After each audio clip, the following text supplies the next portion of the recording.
क्या आप जानते हैं कि भारतीय पेटेंट कार्यालय ने the patent amendment rule 2020 locker patent दायर करने के लिए आवश्यकताओं को कम कर दिया है। कंपनी 360 इस विषय पर आपको पूरी जानकारी देने के लिए तैयार है। तो चलिए इस वीडियो को शुरू करते हैं। पेटेंट संशोधन नियम 2020 19 अक्टूबर 2020 को लागू हुआ।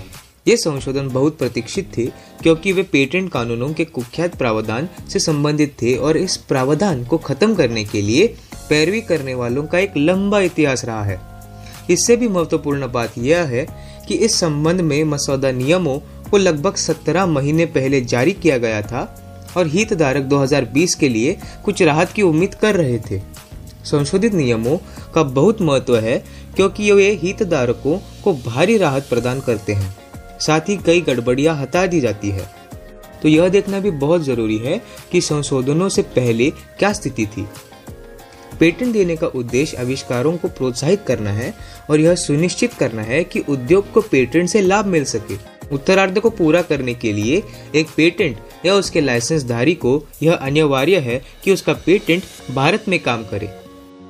पेटेंट संशोधन अधिनियम 2005 की धारा 146(2) के लिए भारत में वाणिज्यिक पैमाने पर पेटेंट किए गए आविष्कार के लिए किस हद तक काम किया गया है, इस बारे में एक बयान प्रस्तुत करने के लिए हर पेटेंट और हर लाइसेंसधारी, चाहे वह अनन्य हो या अन्यथा, की आवश्यकता होती है। यह पेटेंट नियम 2003 के नियम 131(2) के अनुसार है। पेटेंट संशोधन नियम 2020 लागू होने से पहले काम करने के इस बयान को हर कैलेंडर वर्ष में सुसज्जित किया जाना था और प्रत्येक वर्ष के अंत से 3 महीने के भीतर प्रस्तुत किया जाना था। वाणिज्यिक कामकाज का ऐसा विवरण फॉर्म 27 पर दर्ज किया गया है। वाणिज्यिक कामकाज के पिछले विवरण को प्रकट करने के लिए पेटेंट या लाइसेंसधारी को यह आवश्यक था कि वह आगे गए मुद्दों को प्रस्तुत करे, जैसे कि पेटेंट करने के तरीके और सीमा, उस वर्ष के दौरान दिए गए लाइसेंस और उप लाइसेंस, उपक्रम के बारे में विवरण जिसके माध्यम से आविष्कार किया गया है, आविष्कार के काम में कठिनाइयों का सामना करना पड़ा, क्या सार्वजनिक आवश्यकता पूरी हुई है, आंशिक रूप से या पर्याप्त रूप से या उचित मूल्य पर पूर्ण सीमा तक, तथा अगर काम नहीं किया तो आविष्कार का काम नहीं करने का कारण। इस जानकारी को प्रस्तुत करने में या गलत बयान देने में कारावास या जुर्माना या दोनों के साथ दंडनीय है। पेटेंट कार्यालय ने वाणिज्यिक कामकाज के बयान दाखिल करने में चूक करने वाले दलों के खिलाफ कोई कार्रवाई नहीं की है। फिर भी प्रावधान को एक आवश्यक बुराई माना जाता है क्योंकि यह एक अनिवार्य आवश्यकता है और इसके साथ दंडात्मक प्रावधान जुड़े हुए हैं। हालांकि यह प्रावधान किसी भी राष्ट्रीय हित में काम नहीं करता है क्योंकि आज तक कोई भी काम न करने के आधार पर कोई पेटेंट रद्द नहीं किया गया है, बल्कि यह हर साल वाणिज्यिक कामकाज की जानकारी संकलित करने और फाइल करने के लिए पेटेंट पर भारी बोझ डालता है।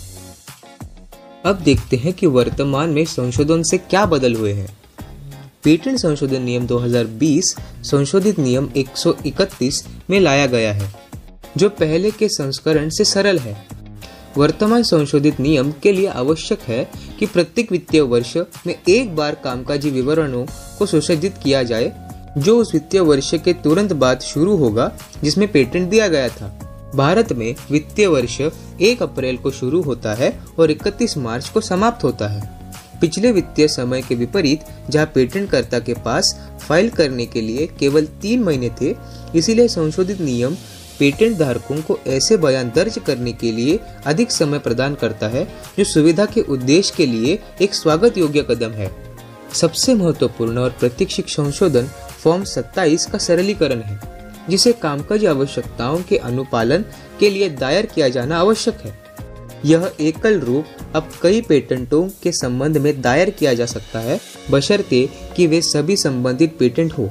जहां किसी विशेष पेटेंट किए गए आविष्कार से प्राप्त अनुमानित राजस्व या मूल्य को संबंधित पेटेंट से प्राप्त अनुमानित राजस्व या मूल्य से अलग से प्राप्त नहीं किया जा सकता, और ऐसे सभी पेटेंट उसी पेटेंटकर्ताओं को दिए जाते हैं। प्रपत्र को गहन रूप से सरल और अस्पष्टता से दूर किया गया है। यदि भारत में पेटेंट किए गए आविष्कार पर काम किया गया है तो पेटेंट या लाइसेंसधारी को अनुमानित राजस्व या मूल्य का विवरण प्रदान करना आवश्यक है जो अर्जित किया था। यह राजस्व या मूल्य दो शीर्षकों के तहत प्रदान किया जा सकता है। पहला, भारत में विनिर्माण और दूसरा, भारत में आयात करना। यदि पेटेंट किए गए आविष्कार पर काम नहीं किया गया है तो पेटेंट या लाइसेंसधारी को केवल आविष्कार के कार्य के लिए कारण और कदम उठाए जाने की आवश्यकता है। तो इस संशोधन से हम क्या निष्कर्ष निकाल सकते हैं? वर्तमान संशोधन भारतीय बौद्धिक संपदा सर्किट के लिए एक स्वागत योग्य विकास है। कामकाजी आवश्यकताओं में संशोधन डेटा और सूचना संकलन में पेटेंट धारकों द्वारा सामना की जाने वाली कठिनाइयों की एक लंबी सूची को संबोधित करता है। यह भारतीय आईपी कार्यालय के लिए भी एक राहत की बात है, जिसे कठोर और बोझिल आवश्यकताओं के कारण बहुत आलोचना का सामना करना पड़ा है। तो चलिए इसी के साथ हम इस वीडियो को समाप्त करने जा रहे हैं। मुझे आशा है कि आपको इस विषय के बारे में अब पूरी जानकारी मिल चुकी होगी। अगर आपको इस विषय के बारे में या अन्य किसी संबंधित विषय के बारे में और जानकारी चाहिए तो आप हमें कांटेक्ट कर सकते हैं। आप हमारी वेबसाइट को भेंट दे सकते हैं या हमें मोबाइल या ईमेल से कांटेक्ट कर सकते हैं। इस वीडियो को देखने के लिए मेरी और कंपनी 360 की ओर से धन्यवाद।